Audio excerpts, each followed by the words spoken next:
As we've already seen, there's an inverse relation between labor and technology. The more technology that we apply, the less labor will be necessary. And the less technology, the more labor we'll have to input. This is the reason why, from the very early stages of the Industrial Revolution, workers distrusted machines and automation. Every time a new machine was introduced, one or more workers lost their job, and the workers depend on their job to sustain their lives. Therefore, workers losing their jobs to technology or automation end up in a precarious condition. But why is that?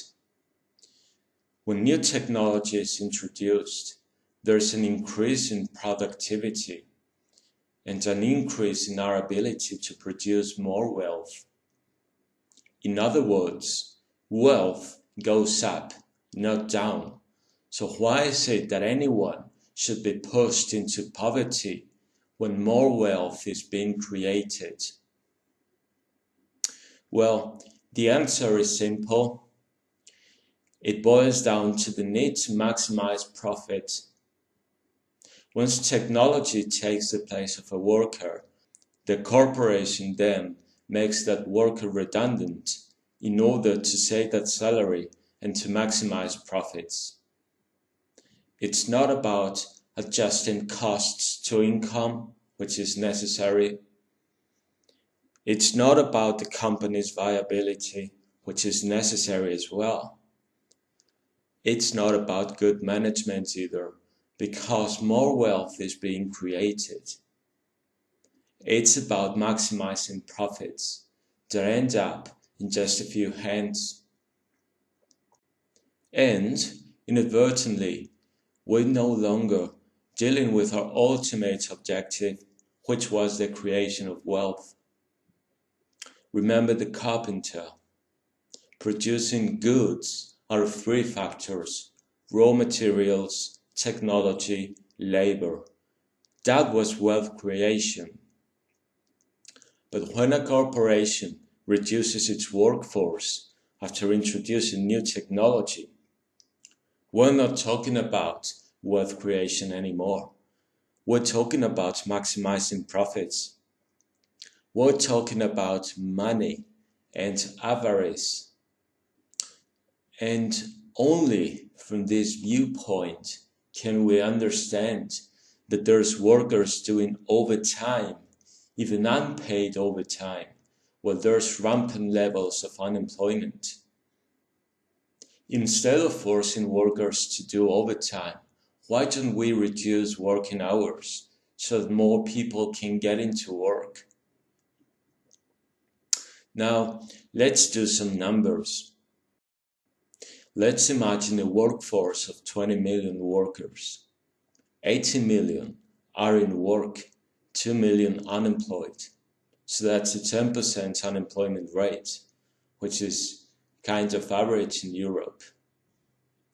Well, if all 18 million workers do the usual 9 to 5 times 4 days a week, that's 720 million hours worked a week. Now, if we agree that any given country needs to work 720 million hours a week, and we divide that between the entire workforce, the 20 million workers, that throws a figure of 36 hours per person in week. So that's Friday afternoon off, and still the same number of hours worked per week. But any economist, any politician, and any company manager will tell you this is not viable. It's too expensive. There we are, back to the money. But why is it exactly that this is too expensive, when the reality is that the production and creation of wealth will be exactly the same?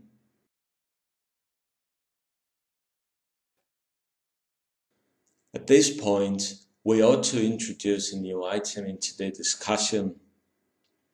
Companies need workers, even after automation and mechanization. Why is that? Simple. A worker is also a consumer. Robots and machines don't buy goods and services. Consumers have to be workers. They have to have a job in order to be able to buy goods and services. Otherwise, companies can't do business and therefore collapse. So there has to exist a kind of social contract between workers and business managers because they need each other.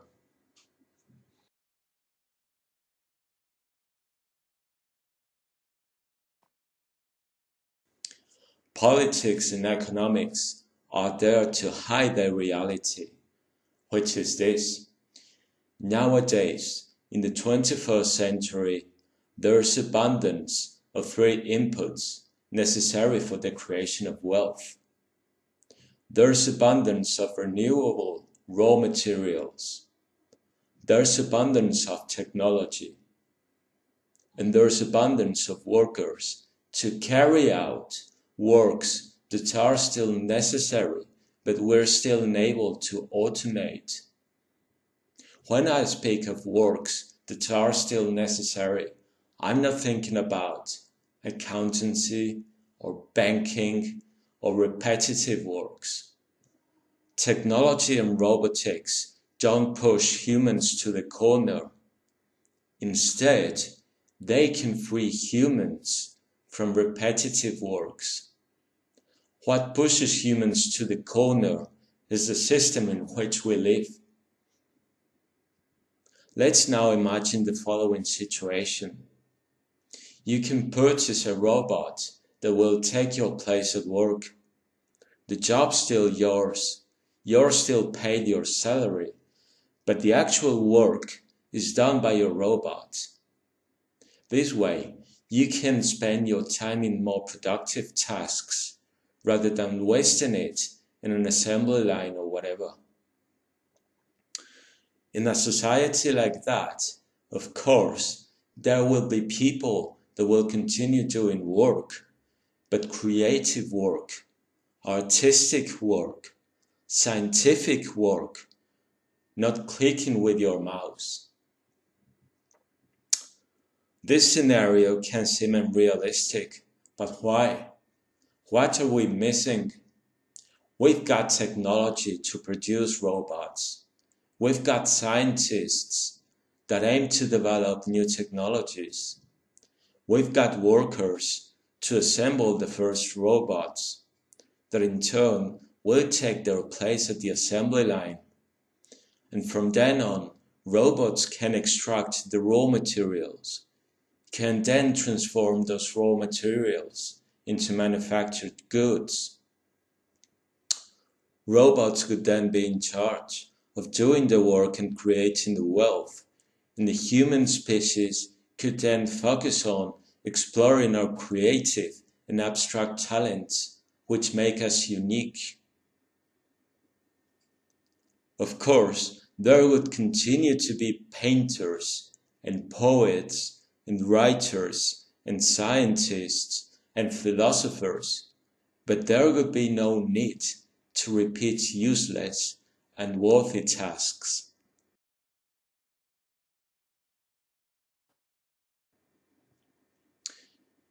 And if you live in a world in which robots would work for you, sowing the seeds, cooking your meals, building housing, manufacturing cars and smartphones, do you think you would actually miss having money in your pocket?